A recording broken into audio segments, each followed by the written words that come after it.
What's up, my name is Maurice Nicholas, and today I'm looking at the Chromatic Flare lens filter from Prism Lens FX. Now I dare you to say that 3 times. I've had this filter for about a month now and wanted to actually use it a bit before giving it my full review. There's some good and there's some bad, but ultimately this is a dope filter. But before I explain, I want to note that this video is not sponsored, and although Jacob Owens seems really cool, I don't actually know the guy. Coming in at $65, you get the filter, a carrying pouch, and a microfiber cleaning cloth.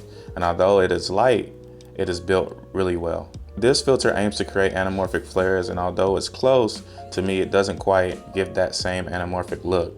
But what it does is produce these awesome looking streaks and flares, and tends to add more pop to any light source you put in front of it. I've used it with music videos, I've used it on commercials, I've used it in all different types of scenarios to see what I could and couldn't use it for. And honestly, I feel like if you like to add a little pop to your scenes, or if you like to play with the light a little bit, this filter is definitely for you. I use mine with my Sony a7 III, and I pair it with the Tamron 28-75 and haven't had any problems at any focal length. I must admit though, between 50 and 75, it looks really amazing. One thing I did notice is at higher apertures, you can see the tube prism that lays across the glass, and instead of looking anamorphic or giving you those light streaks, it looks like something is laying across the front of your lens. Now, to some people that might be a good look, but to me, I didn't necessarily prefer that. I would definitely recommend shooting wide open around f2.8. In my personal opinion, anything higher than that, it just doesn't look as good. Now, you can get away with 3.5, but the streaks doesn't look as clean as they would at 2.8 or somewhere at like 1.8 or 1.4. But to be honest, those are the only bad things about this filter. And honestly, those are just my opinions. I've had friends look at certain footage with higher apertures, and to them, they say it looks fine or it doesn't look that bad. So I'll let you be the judge of that.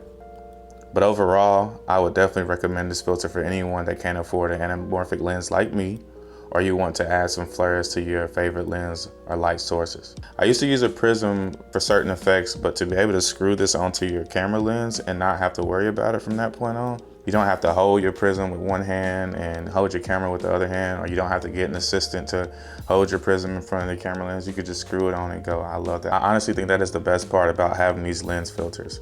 These filters come in at 77 millimeters, so if you have a lens with a smaller filter thread or a bigger filter thread, you can buy step up rings or step down rings for these. I have a 67 millimeter thread on my Tamron 28-75, and it works just fine. I haven't had any issues. I don't feel like my step up or step down ring gets in the way. So I think if you have that smaller thread, it'll work just fine. Like I said, I haven't had any issues.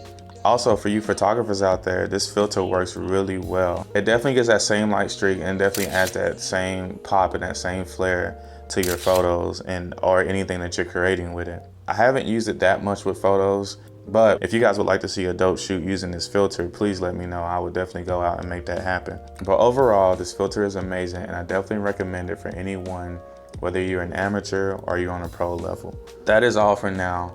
Again, my name is Maurice Nicholas, and I will see you guys next week. Peace.